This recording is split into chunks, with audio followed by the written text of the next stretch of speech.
Whoa. Okay. Hello. Check. Hello, ladies and gentlemen. Welcome to another episode of the AfroMattt Show. I'm your host, AfroMattt, and this is episode number 124. It is June 24th, and we have too much news. We're a day late, which I apologize for, but that really affects 4 of you guys. So we're just going to get right into it because we have every day that I'm late, I feel like there's so much news that just piles on, and there's a lot that I want to talk about. There's a lot I want to go over. There's a lot of hot takes we've got to get over, and we just got to get right into it. So let's start with the news. Once again, thank you. If this is your first time here, thank you for showing up. If you like it, please share with a friend. That's the best way to grow. If you're a returning customer, a repeat customer, thank you for shopping with us again. That being said, let's get right into the news. The news. News time. The news. All right. So, breaking news. As of literally this morning, I wake up this morning and I find out that The Russian Civil War. Russia is having a full-on,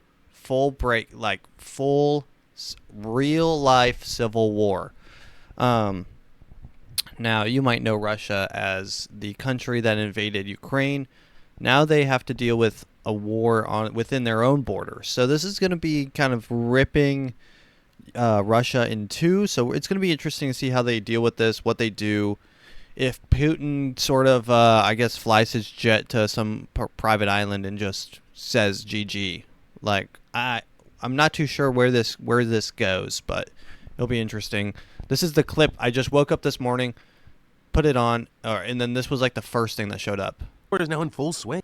The Russian Civil War is now in full swing. I've covered news for 17 years now, and this is one of the most insane things I've ever seen. You've got Putin saying he'll do anything to defend Russia and has ordered the military to wipe out Wagner. Meanwhile, the Wagner group says that Putin made the wrong choice and that they're going to topple his regime. And Wagner reportedly controls at least 2 cities now, and Russia is blowing up oil depots in cities that Wagner controls. The Russian military is also airstriking the Wagner convoy on Russian highways as they make their way to Moscow. And this is there are reports that Wagner has shot down more helicopters and allegedly fighter jets, with some units of the Russian army also reportedly flipping to Wagner, and Wagner seemingly hell-bent on marching on Moscow. Follow to stay in the loop. Yeah, so the Wagner group. I wanted to figure out what the Wagner group is. Wagner Group, Russia.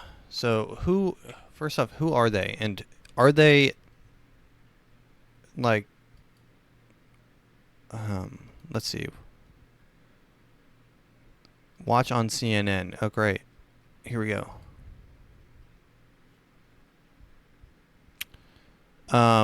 Let's see. CNA Salma Albadez looks at the Russian mercenary chief Yevgeny Prigozhin as the Wagner group has turned on Russia's military leadership. Prigozhin, and what do we know about the leader of the Wagner private military company? Prigozhin. To answer that, let's bring in CNN Selma Abdelaziz in London. So Selma, help us understand the players involved on the Wagner side here.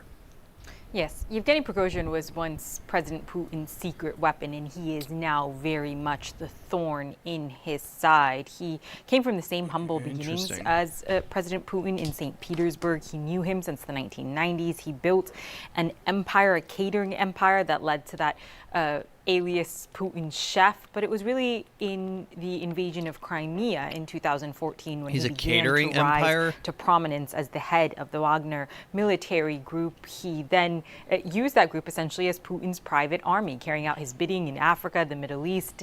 But all of that was done behind a curtain without Yevgeny Prigozhin claiming any credit at all. It was not until the invasion of Ukraine, Kim, when he really stepped into the limelight and did it as loudly and as antagonistically as he could, showing up the Russian military on the front lines in Ukraine time and time again, calling out. I want to know what they're doing. Do they plan to? So is this guy? If this guy wins, so say he wins the civil war, Is that a good thing? Or is he just going to be like, okay, now I'm attacking the Ukraine? Because she just said that he was out in the middle of he was very open about his attacks on Ukraine. So if he wins the civil war, is he just going to be like, yeah, now I'm the leader and we're still Ukraine, you're still not off the hook. Ukraine cannot catch a break. Even after a full-on civil war. It'll be interesting to see. Not many civilians in that civil war. I like civil wars when it's the people rise up. But that seems like it's just another dude, a high-ranking official in the military,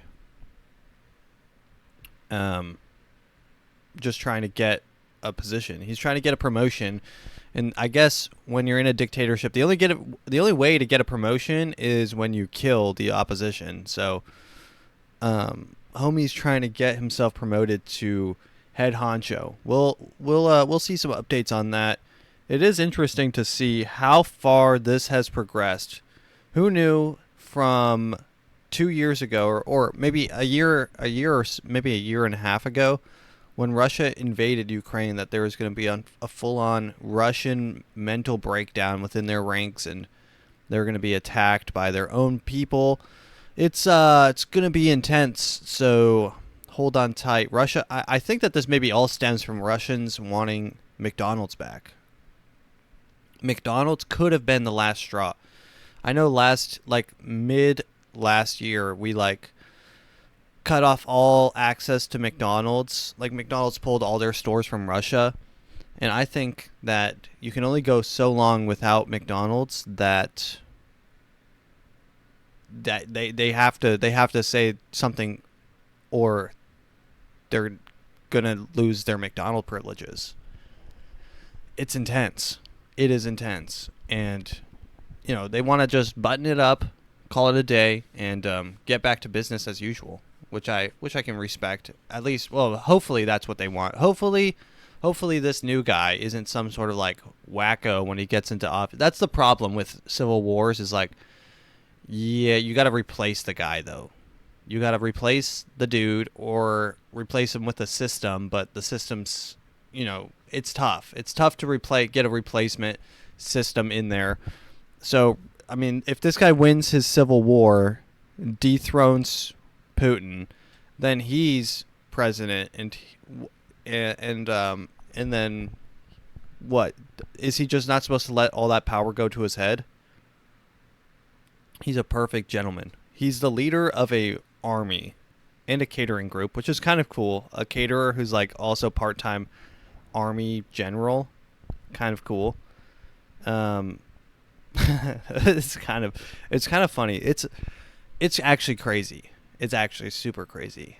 Part-time, he's I started as Putin's right-hand man. I was his caterer, and now I lead his private army. And now we're leading that private army aiming it at Putin.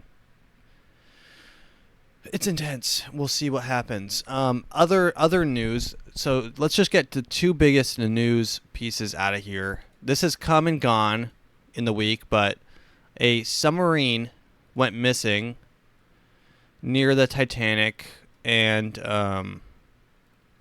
so it was called the Titan, which I guess it's called the Titan because it views the Titanic.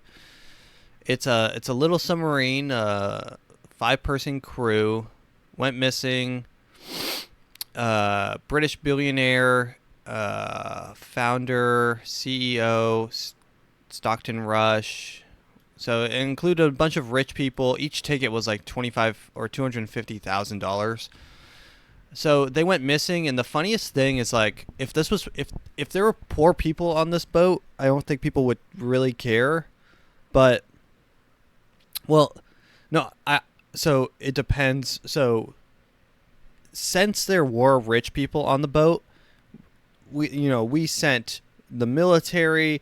Canada got involved. Everyone was out there looking for this thing, and it was they had a counter. Oh, dude, it was the craziest thing. They had a legit countdown. Here, let me see if I can pull it up. Here it is. has some thoughts about what might have interfered with the sub. So she's talking about this is on new what is this, News Nation? She's talking. She's giving her breaking news, and then on the bottom it has an oxygen remaining timer, 6 hours and 18 minutes. Maybe wildlife, potentially sea creatures. And then when you hear him describe it, it will make sense. Because for me, I thought... It's a legit timer on the bottom of the thing. People made websites where it would count down how much oxygen they have left. People were kind of treating it as a joke. Like, normal people were treating it as a joke because they were just rich people doing crazy, stupid rich people things. Yeah, I'm going to get in a metal tube and sink myself to the bottom to look at the Titanic. Yeah, okay, that's like rich person logic. Yeah, for $250,000 a ticket. So, you know, the normal people, no one really cared. There was a father and son, and it's super sad that they had to, well, yeah, it is sad. It is super sad. But people were mostly making fun of it because everyone hates rich people. And, you know, it was all hands on deck from the military or from like the US and Canada searching for this thing. And yesterday, when the timer for their oxygen ran out, they presumed them dead, and they were still looking, and they found them on the bottom of the ocean. Also, this is what they were using to steer the ship. This right here, this is a Logitech computer controller. It is a $30 controller gaming pad. And that's what they steered the ship with. I've had one of these things, and it might be the worst controller I've ever used in my entire life. I feel like I probably still have it sitting around somewhere. But that's what they steered the ship with, which is crazy. They showed a video. Here's the video of the guy. About an off. Nice. This seems to be to launch the sub. Hang out with scientists. Pressure vessel is not MacGyver at all, because that's where we work with Boeing and NASA and the University of Washington. Everything else. So this is the guy who's, and it's kind of sad now because this guy's dead, but he is. This is him talking about it. So I mean, it's a really sad situation. It's a little bit depressing, but they found it. They finally found the vessel, so they don't have to worry about them, you know, starving or suffocating to death or possibly freezing to death. There was like three main things that they thought had happened to them. Either they ran out of oxygen because they only had enough oxygen, so then they would suffocate to death. Or two, they ran out of power and it's so cold down there that they froze to death. Or three, there was a critical malfunction and they imploded and got like a, you know, like a Coke can when you just squeeze it. Yeah, so what happened was they found the ship on the bottom of the ocean, crushed like a soda can. So out of those three, that is the best option because you die instantly, which I think is better than slowly freezing to death or slowly, suffocating to death, running out of air. So I think an instant implosion is probably better than a slow death. They found them on the bottom of the ocean. They actually, I think I saw the gaming controller in the screenshot just sitting on the ground, but I don't know. I think it was maybe photoshopped, but still it was kind of serendipitous. So I mean that was like the biggest news for like like a day, and then they found him on the bottom. And that is that. I mean, it's hard to really be that. They signed so many. You have to sign so many waivers when you're doing something like that just because it is so crazy. I heard that the waiver that they signed mentioned death 3 times on the first page. So, I mean, the people that signed up for it knew what was happening. The thing had only launched twice before. I think they go out annually once a year, and they started in 2020. So it's like, this hasn't been tested that much. The waiver mentions a lot about death and possible death. So, I mean, it's sad, but, I mean, fuck. I mean, I would never crawl into that tube. You couldn't pay me $250,000 to climb into that tube. I mean, it is ridiculous. Ridiculous to think that people just hopping in a tube together. The tube is like so goddamn small. It fits 5 people. 5 people back. Not even. It's like side to side, like sitting ass to ass, and they're like curled in there. It's absurd. I would never. And then the dude shows the bathroom, and it's like one window. It's like you can barely even see the Titanic. They probably would have gotten, like, it probably would have been better if they just submerged it 2 feet under the ocean and just played. Here he is. Here's the inside of the ship. And could result in physical injury, disability. Inside, the sub has about as much room as a minivan. So this is not your grandfather's submersible. We only have one button, that's it. It should be like an elevator. You know, it shouldn't take a lot of skill. The Titan is the only 5-person sub in the world that can reach Titanic depths, 2.4 miles below the sea. It's also the only one with a toilet, sort of. Interesting. And yet, I couldn't help noticing how many pieces of this sub seemed improvised. Oh man, that's tough. Okay. Did not age well. That video did not age well. I could not help but notice how many pieces of this thing seemed improvised. Help noticing how many pieces of this sub seemed improvised. Oh You can use no. these off-the-shelf components. I got these from Camper World. We run the whole thing with this game controller. Come on! It seems like this submersible has some elements of MacGyver-y jerry-rigness. I mean, you're putting construction pipes as ballast. I don't know if I'd use that description of it, but there's... Yeah, I mean, this is kind of sad. All right, let's move along. All I'm saying, you cannot force me into that. It's a coffin. It's a coffin that sinks to the Titanic. Man. What do they even want to see the Titanic for that bad? What is possibly that interesting about the Titanic that we haven't actually already seen? Or like, are you expecting some sort of new revelation when you go down there? A life-changing moment under the sea? No, it's not that interesting. It's not that interesting. It's a boat split in half, covered in seaweed, on the bottom of the water, on the bottom of the ocean. That's it. That is all. Now picture that, and now you saved $250 and possibly your life. All right, let's move along.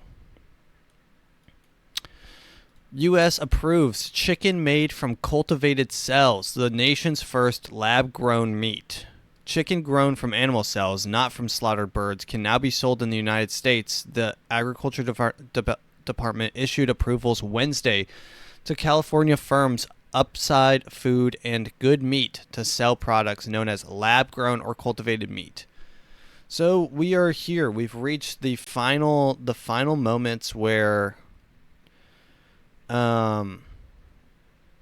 know, we are one step away from eating bugs, like bug meat. Like, oh hey, enjoy your this is locust meat. It's locust ground to look like beef. Enjoy. It's so nice. Aren't you happy that you have so many great options for protein? We've ran out of all beef because we raise and slaughter our beef at an alarming rate. So we're running out of beef. We're running out of chicken. Also, the factories in which they farm these chickens is crazy. So, I mean, my first thought. So when I read this, my first thought was, okay, well that's kind of like dystopian. Second thought was, well, maybe now they can stop farming all these chickens and chickens can have good lives. And my third thought was, yeah, no, this is definitely not going to stop people from farming chickens. So we're just going to have chicken farms going and lab-grown chicken meat. So it's like, so now anywhere you go, any chicken you eat is either lab-grown or it was a tortured animal. And I still can barely, even with both of those things being true, I can still barely even convince myself to be vegetarian. It's crazy. I can barely, I'm like, I'm still not there. You still have not convinced me to be vegetarian. It's almost there. I'm like barely there, but it's like, hey, we still got a little bit ways to go.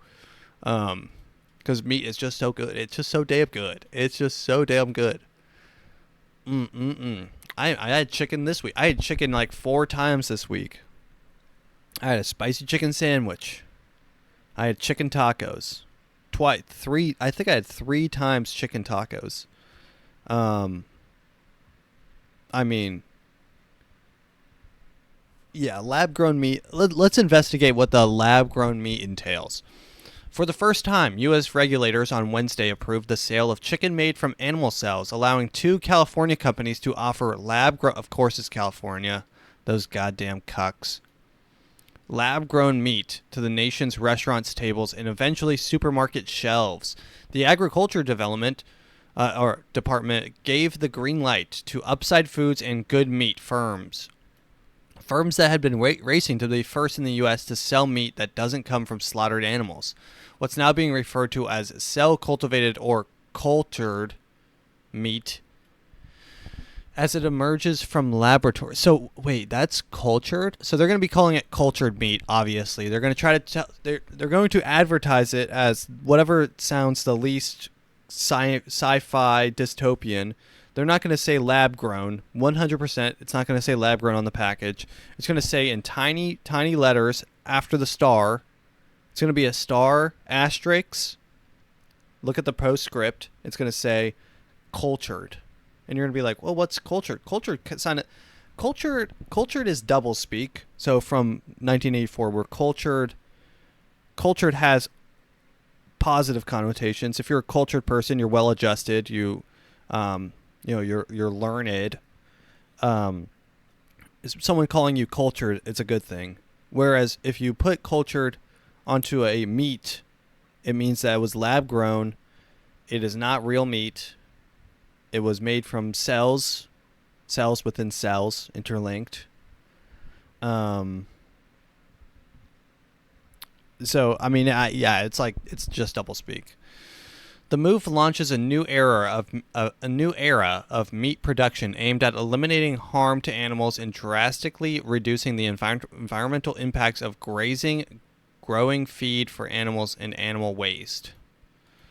Yeah, I mean, of course, it stems from environmental concerns. Everything will stem. So this is like the future. Is everything will stem. Every bad thing that will happen to us is going to stem from the environmental or race relations. In that way, you won't be able to reject it, because then you'll be some sort of like, oh, you're a climate denier, you're a flat earther, or you hate black people.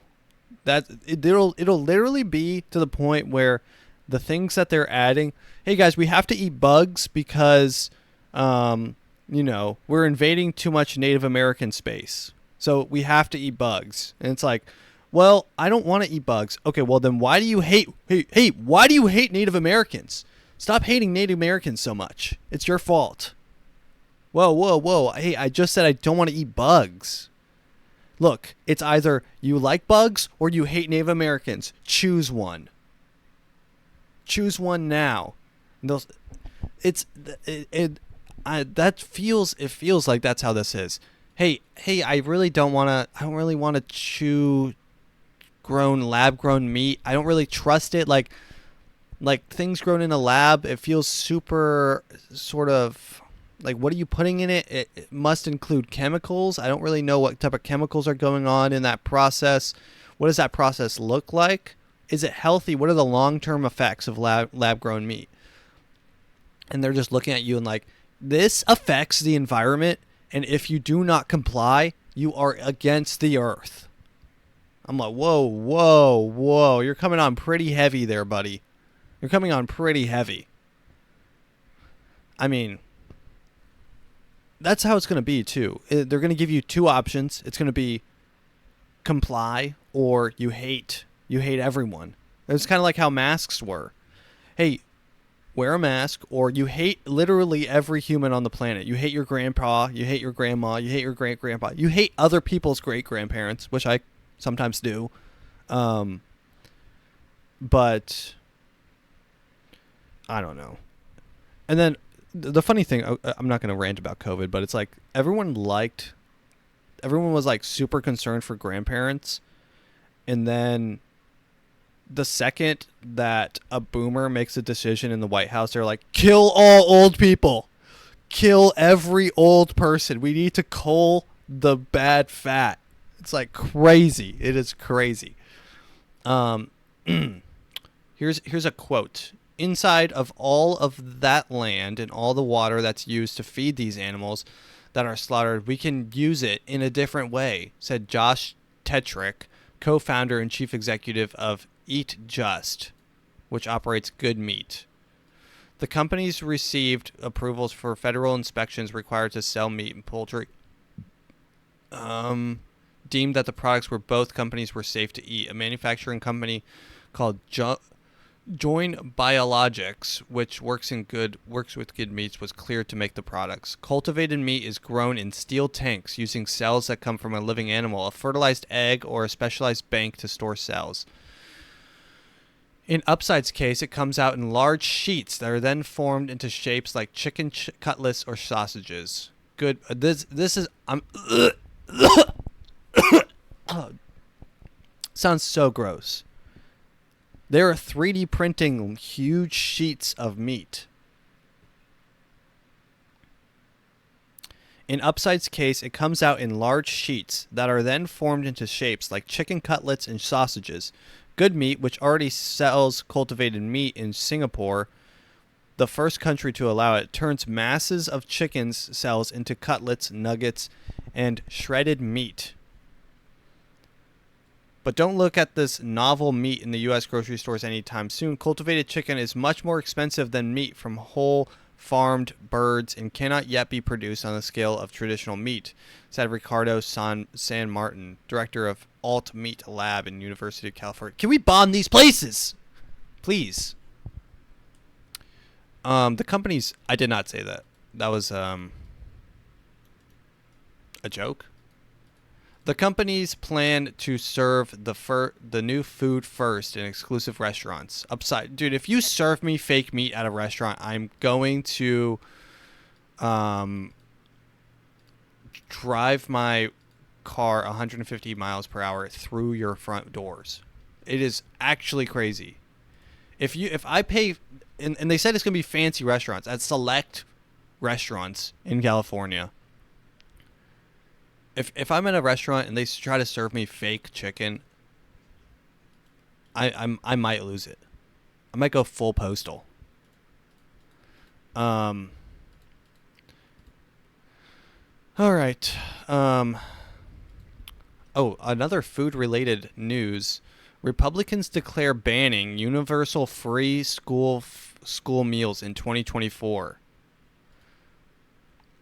Republicans declare banning universal free school meals in 2024 a priority. As states across the country move to make sure students are well fed, Republicans have announced that their intention is to fight back. Honestly, kids need to work for their food. They should put in a full shift before they're allowed to eat. No schools, no food for kids. That's what I'm gonna. If I ran for president, I would run under the only meat, only fake meat, no real meat. Number one.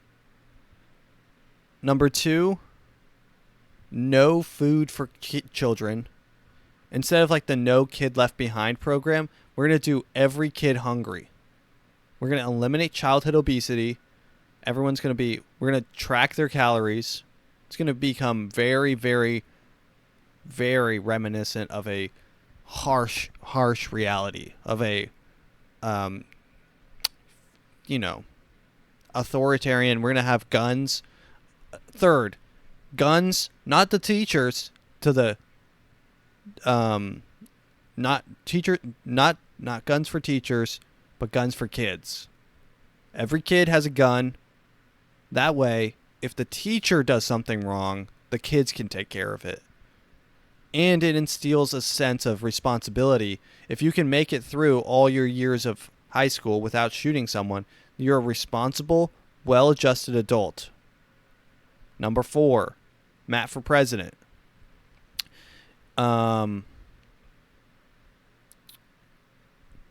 Okay.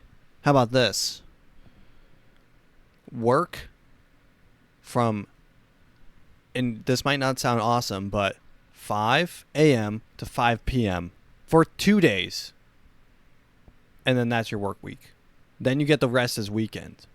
It's almost the same amount of time. Wait. No, not really. It would have to be for like 3 days. Yeah, that's tough. But you get 4 weekends. Think about that. The Republican Party, the Republican Study Committee, which is 3/4 of the House Republicans are members, on Wednesday released its desired 2024 budget, in which the party boldly declares its priority to eliminate community eligibility provision, or CEP, from school lunch program. Why? Because CEP allows certain schools to provide free lunch regardless of individuals' eligibility to each student. Oh, the horror. Of note is the CEP is not even something every school participates in. It's a meal service program. What's actually crazy is this might sound crazy, but schools actually, like the school I went to, didn't even give free meals to like the kids that were impoverished. They would like take it on good faith, and they would put it on your tab. You're like, yeah, put it on my tab, and then you would give them your number, and they would put it on your tab, and at the end of the year, they would print you off a receipt, and you would have to give that to your mom and be like, yeah, Mom, I owe the school $189 for my school lunches. Yeah, you know that thing that, that piece of cardboard that they covered with cheese and called it a pizza? That I had every day, and that cost $189. Thanks, Mom. Thanks for my education. I'm so happy. I'm so glad to be here. Our school lunches were crazy. We would take like random, and I feel like every place does this, but we would take like all the sauces, every sauce you can, we would combine it onto the plate. It would be like chocolate milk, ketchup, mustard. Sometimes they had like gravy. Mix it up, and then one crazy dude would just like slurp. Jesus Christ, dude. Can't even imagine that. Yeah, I'm having flashbacks from school lunch right now. One of my friends like ate, like almost deep-throated an entire banana. They had bananas, probably the best thing you could eat as school lunch. He deep-throated an entire banana, and it almost broke off on the tip into his throat. Like, he almost couldn't get it back out. It was actually the craziest moment. But yeah, I mean, yeah, no school lunches. So who cares? I mean, kids need to work for their lunch. Kids should have to get up at, if you want lunch, you should show up to school an hour early. Hey, how about this? If you want your lunch for free, show up to school an hour early and clean and help the janitor. Then they'll give you a pass. The janitor gives you a pass that says, hey, he helped this morning. he gets a free lunch. That's how you that's how you earn your lunch. Look, that's the real world. You work for your food. There's no free handouts unless you're unemployed and file for unemployment and stuff like that. Or there's a massive global pandemic and no one's working. And then you get money for free. But besides that, it's like, or you're mentally challenged. One of those three. And I think that, like, maybe even that is going to go away soon, the whole mental challenge thing, because people being born with autism is, like, going up and up and up. And now you have people, like, inventing new autisms for themselves to have. They're, like, inventing new disorders for themselves. Like, oh, I'm so neurodivergent that I think I'm a cat. Like, I'm a bird man. I'm a bird. Like, sometimes I identify as an actual bird. I'm falcon sexual. Like, these are new mental disorders that they are creating and assigning to themselves. And everyone is fine with it, which is kind of crazy because you can't really say anything. I saw this on TikTok, and I thought it was satire. Oh, God, I wanted it to be satire. But it was like 20 it was a slideshow. It was 20 slideshows of this person's different identities throughout their year or whatever. It's like February, I started out as just regular trans, and then I moved to dinosexual, where I relate with the struggles of a dino, or I don't know. It was just like the craziest shit, and it's like, yes, these are mental disorders, and I realize that it's still Pride Week, and I'm going on a rant about mental disorders. Some of it, I mean, most of it comes from a mental disorder. If you look up in, like, most doctors will tell you that it's a mental disorder because they've read, like, there's this book. It's full of every mental disorder that you can have, and thinking, it's called gender dysphoria. I think I did a presentation on this in high school. Is an actual mental disorder. Not saying that they shouldn't be able to, follow through and be happy, but people need to come to terms with the fact that it is something that is not normal. Okay? Now, I realize that me saying this will get me, if this ever comes out, I will be burned at the stake and chastised, and I'll have to flog myself. I might get locked up in like one of those giant stocks where they put your head and your arms through the little wooden holes, and then people throw tomatoes at you. You transphobe. Stop. They're not weird. They're not weird. They're completely normal. I mean, look, there's a level where it's like, okay, yeah, you obviously are a girl, but you're just a dude. You got unlucky. You lost the 50-50. Like, I can realize those people. It's like, yeah, you're definitely a girl. You're a girl, right? And it's like, yeah, everything you do, your mannerisms, you can tell how people stand. It's like, yeah, you're a girl, okay? I can see it. I see the vision. And then it's like, it's just some people. It's like some people just walk around like behemoths. They look like woolly mammoths, and they're like, yeah, you have to, I'm a girl. I'm like, whoa. That's a lot to process. That's all I'm saying. It's a lot to process. And I'm pretty quick at processing. It's a lot to digest. And I've got a pretty fast digestive system. That's all I'm saying is it's intense. And I mean the whole freaking drag show thing is kind of wild. Wait. Oh, I saw a video of one of my girlfriend's uncle is on a cruise right now, and they had like a drag show. Oh my God, that thing was so funny because it's like, it's a cruise, which means everything is shittier. Like, all the entertainment, it's like you have to book someone who's willing to go on a cruise for like 2 weeks and work every day. So it's like you go on that last week and it's like the dude's been doing this every night. So it's like it was just a bunch of dudes in drag just walking around to music. Like, it was actually so funny. It was a bunch of dudes in drag, barely in drag. They were like wearing dresses and they were just walking around a room, a brightly lit room for like, I guess it was like their brunch. The cruise was doing drag brunch. And they were just strolling around to loud music, not even lip singing, not even dancing. They were just like grabbing money from people's hands. Because that's what you do at a drag show. You pay to go to a drag show to give money to people. It is, I will say this, drag shows are the craziest thing. It is absolutely crazy. It's like, it reminds me of sort of like, you know, like a carnival, like one of those. And this is going to sound really bad, but I do not mean it like this because this is the only way to explain it. But it's like one of those freak shows, right?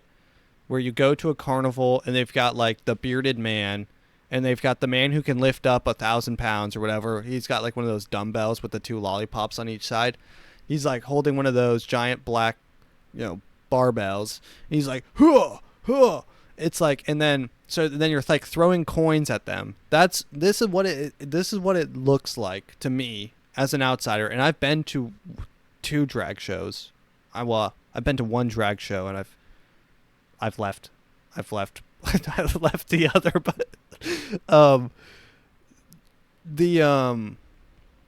the whole thing about giving them money seems really, really weird. And it's like people are like screaming, and then you know you have the dude who's like walking around and he's like he'll drop and do the splits or whatever, and people will be like, yeah, slay queen, and then give them like tuck dollars into their belt and stuff. I'm like, dude, it seems too much like you're like tapping on the glass, like they're performing and you're like, yeah, go queen. It seems way, I don't know how to describe it. It's like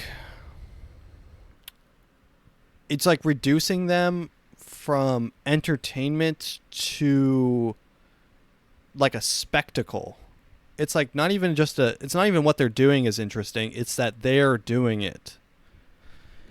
It's like, yeah, you can sing, and plus they're not even really that talented. They're dancing around in heels, which is, I guess, pretty hard, to loud music and lip singing. So it's like they're dancing around, they're trotting around, they're doing splits, and they're like gyrating, and they do this stuff where they like flip their hair around, and then they come around and they pick up money, and then they just walk off. And it's like, okay. And another weird feeling about being in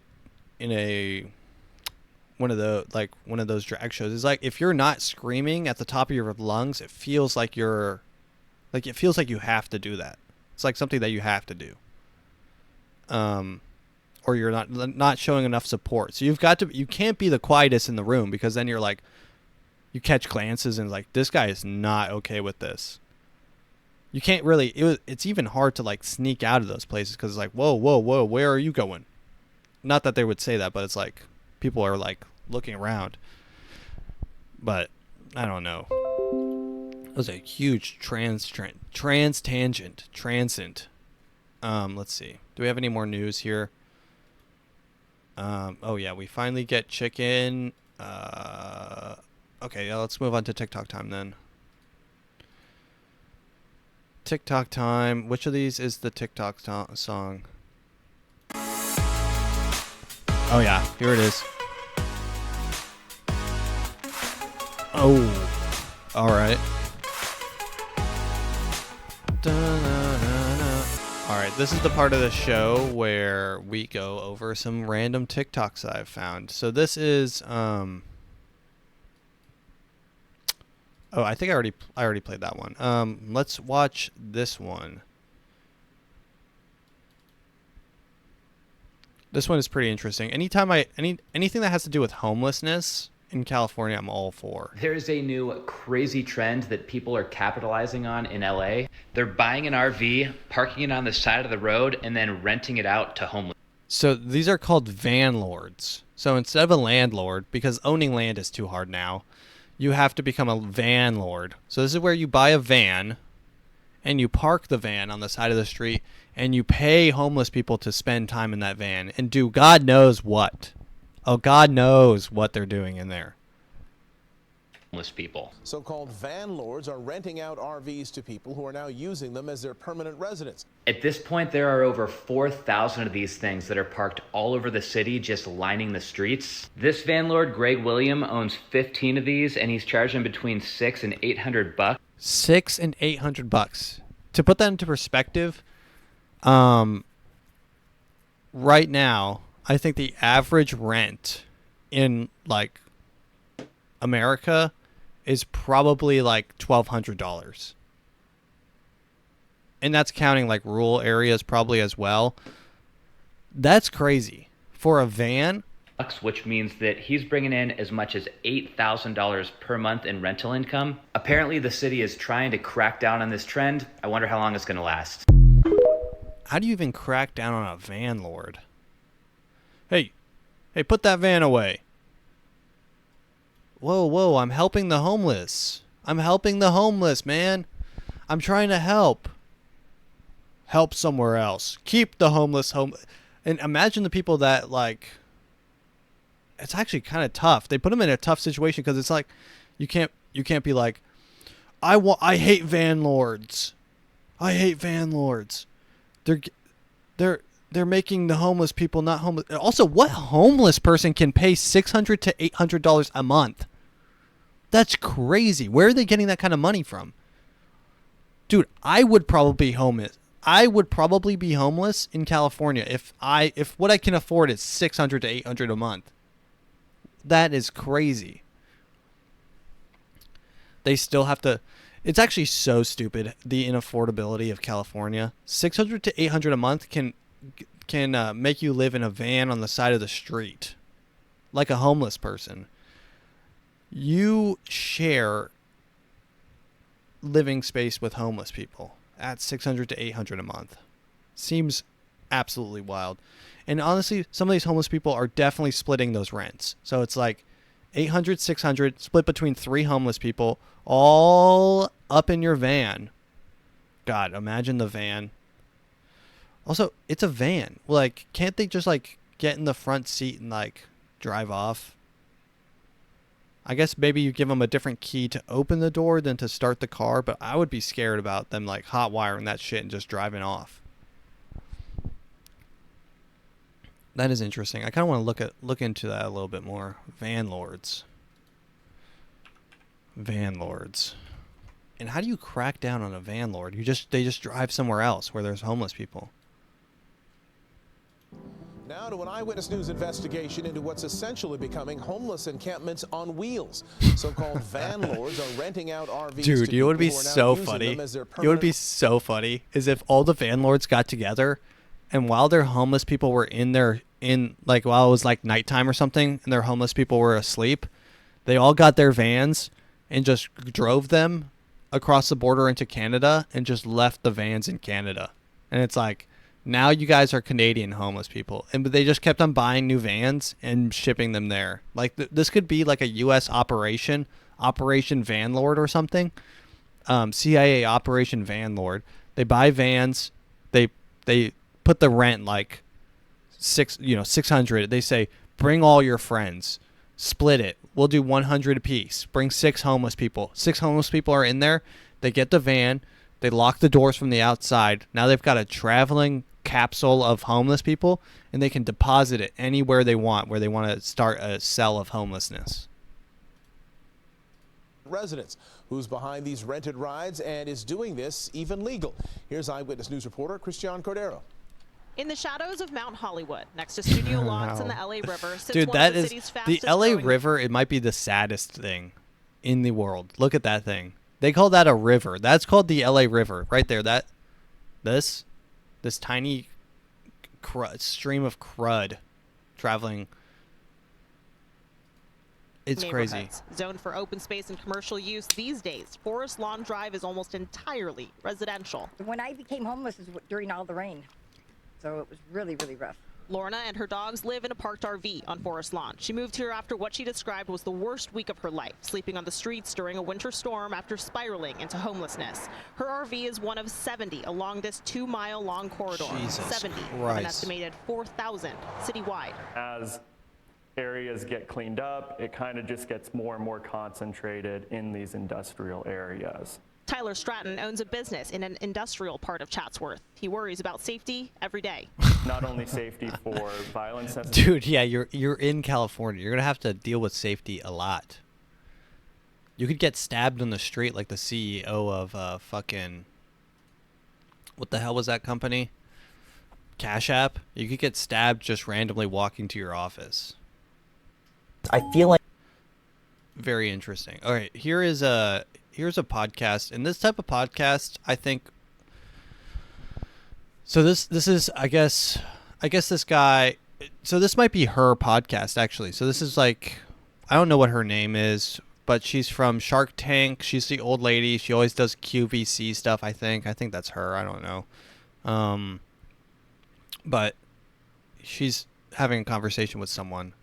Like we are moving in a direction where landlords are villainized and seen as taking advantage of a situation with tenants who maybe can't afford to buy a place and the landlord is profiting from it. How do you feel about that? It's true. What do you think landlords are doing? They're trying to make money on their money by using real estate and tenants to pay their mortgage. Right. That's the way it is. It's always been that way. Being a landlord was something that like you could work towards when it was. Wait, was it the French who killed all their landlords? Let's see. I think it was the French, like the French bourgeoisie, French Revolution landlords. There was one revolution where they just like murdered all their landlords. I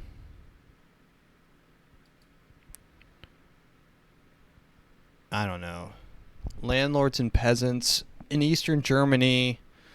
Maybe it was a German Revolution.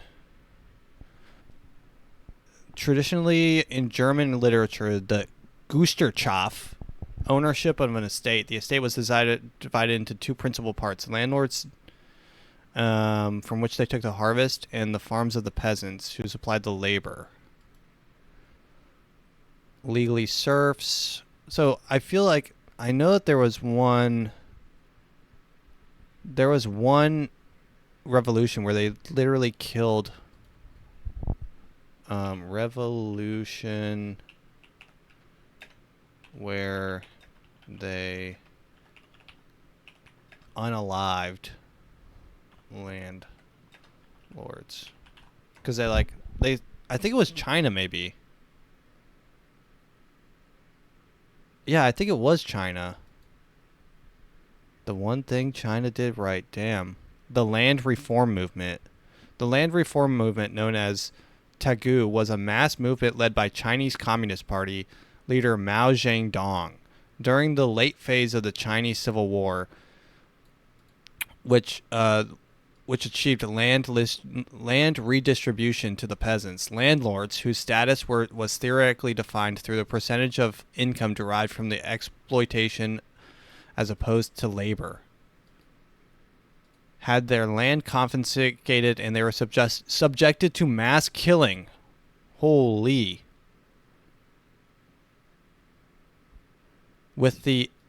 Oh my God. Had their land confiscated, and they were subjected to mass killing by the CCP and former tenants. So the tenants started killing the landlords, with the estimated death toll ranging from hundreds of thousands to millions. The campaign resulted in hundreds of millions of peasants receiving a lot of land for the first time.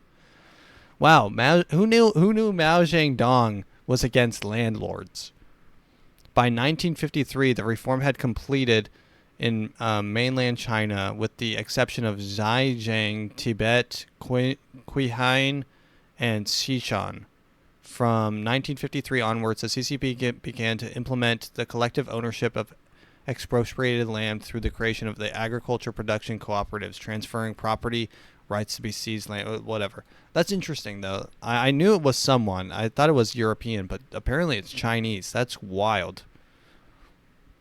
During the revolution, the land reform movement. That is wild. Late phase in the Chinese Civil War. I kind of want to read about the Chinese Civil War, but we'll do that later. All right. Yeah, let's continue with these two nice people. You know, an accomplishment, whereas now it seems like the stigma has changed from something that was maybe celebrated in the past to now. This is bad. This shouldn't be happening. When has being a landlord ever been celebrated? Bad. This shouldn't be happening. California is a perfect example. I've not been able to raise the rent on the properties in California for 3 years. Because of rent control. Because of rent control. I don't raise the rent. I'm gonna cry for him. I'm actually gonna cry for him. That's tough. That's so tough, dude. Life must be so difficult. Anyway. You don't. You need a managing agent. Probably. I'll take it over. My philosophy has always been I just want a person who takes care of it, pays on time, and if I make less money because of that, I don't really care. I feel like I ought to apologize for being a landlord, but I love being a landlord. I love my tenants, I take care of them, and I love raising the rents. Yeah. Kind souls. Kind souls with kind hearts and gentle hearts and hearts of gold, and they love people and they're good for people and they serve a purpose to society, and they're very kind and soulful, and they're very nice, and I love them, and they definitely should not be the first to get cold in a revolution. It's horrible what happened in China. That's really awful. That is awful. It's so bad. Ladies and gentlemen, thank you for listening.